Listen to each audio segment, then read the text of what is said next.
Welcome to the online lecture of Vehicle Testing and Homologation. I am Milan Trivedi, Assistant Professor at LJ Institute of Engineering and Technology.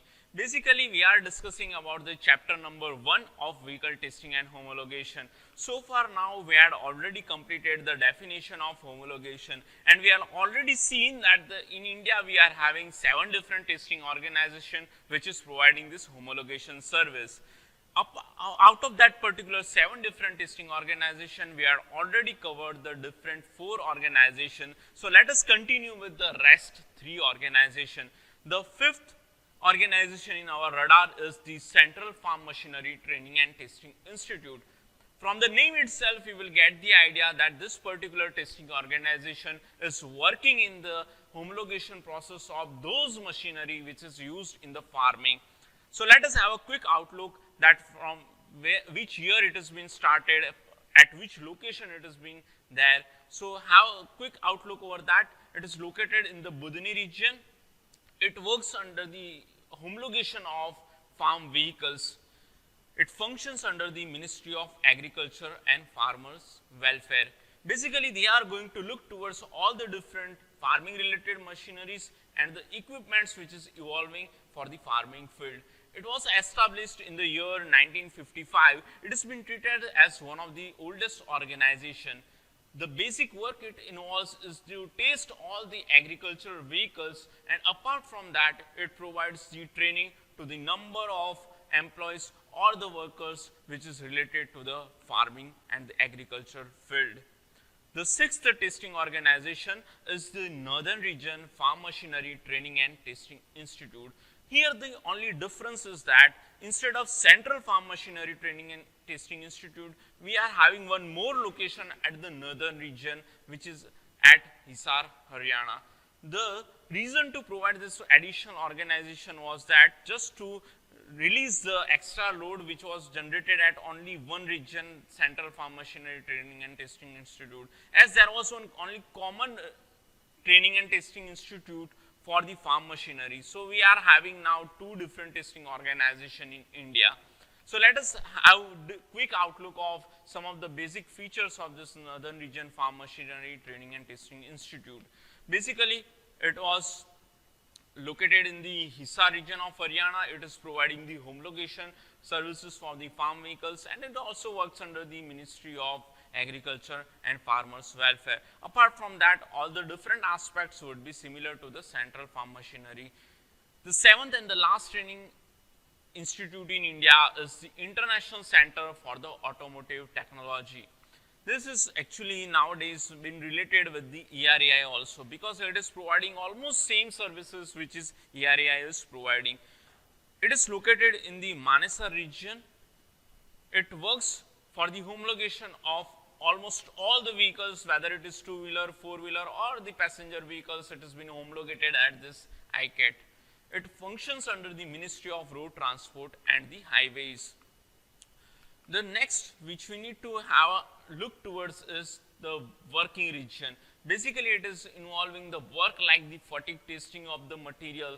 It involves the passive safety system testing of the different passive safety system which we are using in the automobile.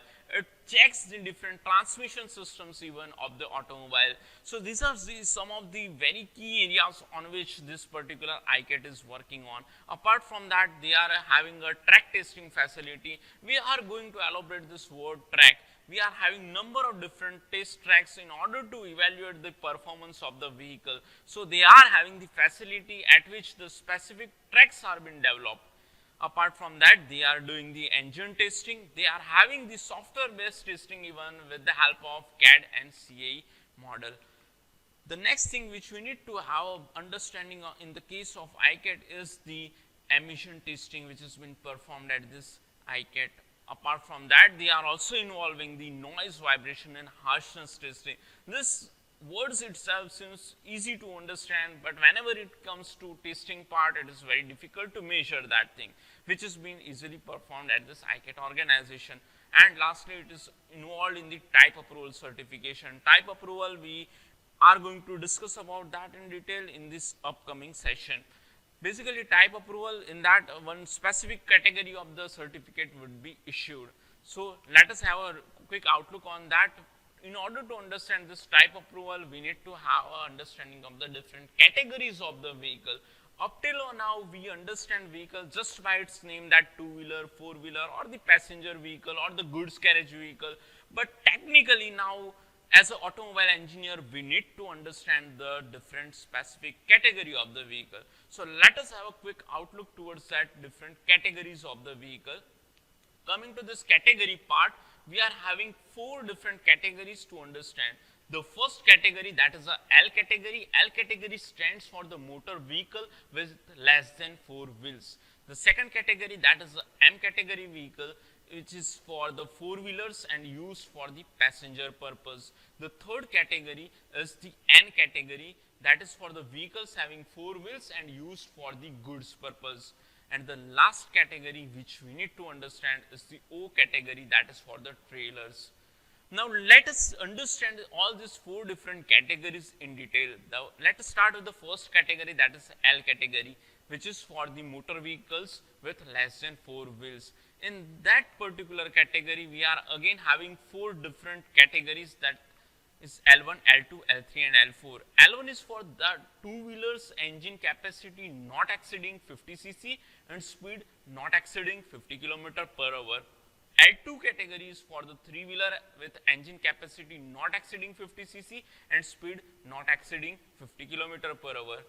L3 category is for the two-wheelers with engine capacity exceeding this 50 cc and speed exceeding this 50 km per hour. So what is the limitation of L1 is being kept in under this L3 category.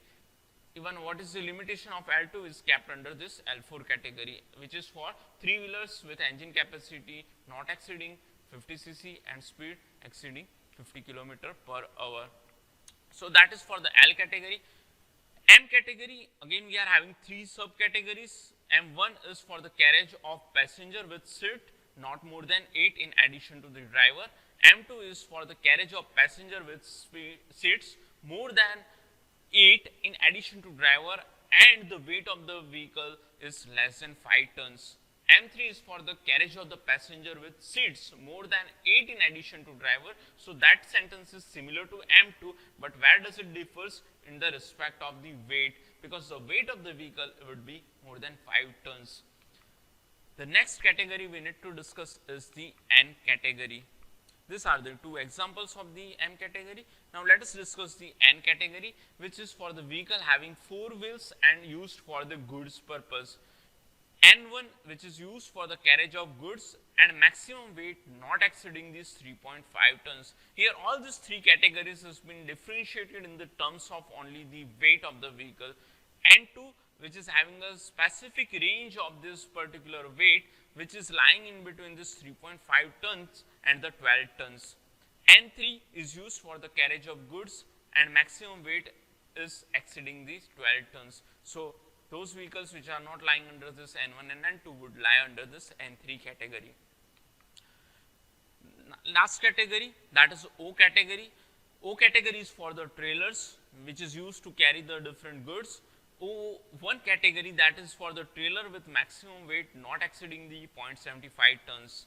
O2 is for the trailer with maximum weight exceeding 0.75 tons but not exceeding this 3.5 tons. O3 is for the specific weight between this 3.5 tons and the 10 tons. And O4 is for the weight which is exceeding the 10 tons. So that is for the main 4 categories, but still we are having some specific range of category. Let us treat that as the other categories. In other category, we are just including 2 more sections, that is T category, which is for the agricultural and the forestry tractors, and the another one is G category for the off-road vehicles. These are not we are going to elaborate right now, but what we need to learn right now is the hierarchy of the testing, that how does that particular testing happens. In order to understand, I am distributing this whole topic into the 3 different categories. Basically, we are having 3 stages of the testing, and that is a different test type approval also. The first one is a component level testing, the second one is a system level testing, and the third one is a whole vehicle testing. By this component level testing, I literally mean that the individual component of the vehicle is being tested, right? Once this individual component would be tested, that will be kept under this specific system. Say for example, tire is a specific component, so that would be tested specifically at the first moment. Then at the second stage, what will happen is, we are keeping this tire under this braking system, so the entire braking system would be tested. So under that part again, tire would be tested, and the last category, that is the whole vehicle tested. This whole vehicle would be having again number of different tests, number of different this automobile systems. This all together is working okay or not would be tested in this whole vehicle testing. So these are the different stages of this particular type approval. Now let us have a quick outlook of last part of our chapter number 1, that is a conformity of production. Conformity of production test means that after passing all the test, vehicle is allowed for the mass production. Once it is clearing all the different tests, then the vehicle would be certified, would get homologated, and we can do the mass production. So that's all about this chapter number 1. Finally, thanks for watching.